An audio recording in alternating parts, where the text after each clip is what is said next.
Hello, আসসালামু আলাইকুম। আজকে আমি দেখাবো বাংলাদেশি স্টাইলে আলুর দমের রেসিপি। তার জন্য আমি প্রথমেই আলুকে হলুদ, মরিচ আর লবণ দিয়ে ভালো করে মেখে নিব।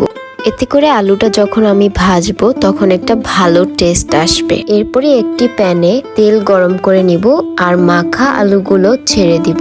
এরপরে আলুটা যতক্ষণ না পর্যন্ত ব্রাউন কালার চলে আসে ততক্ষণ পর্যন্ত ভেজে নিতে হবে। এই তো আমার আলুগুলো ভাজা হয়ে গিয়েছে, আমি তারপরে তুলে রাখবো। আর ওই একই কড়াইতে পেঁয়াজ কুচি দিয়ে পেঁয়াজটাকে ব্রাউন হওয়া পর্যন্ত ভেজে নিব। এরপরে আদা আর রসুনের পেস্ট দিয়ে ভালো করে মশলাটা কষাতে হবে।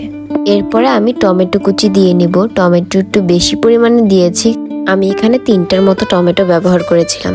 এরপরে আমি অ্যাড করেছি garlic powder and red chilli powder. আপনারা আপনাদের পরিমাণ মতো ঝাল বাড়িয়ে কমিয়ে নিতে পারেন।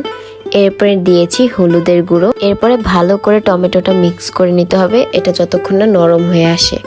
এরপরে আমি একটু জিরার গুঁড়া দিয়েছি, ব্ল্যাক পেপার দিয়েছি, ধনিয়া গুঁড়া দিয়েছি। তারপরে একটু নেড়ে চেড়ে আমি রাঁধুনির স্বাদ মিশালিটা দিয়ে নিলাম। এটা একদম গেম চেঞ্জার, এটা দিলে এত পরিমাণে টেস্ট হয়। এই তো তারপরে আমি পানি অ্যাড করেছিলাম, যেটার ক্লিপ নিতে আমি ভুলে গিয়েছি।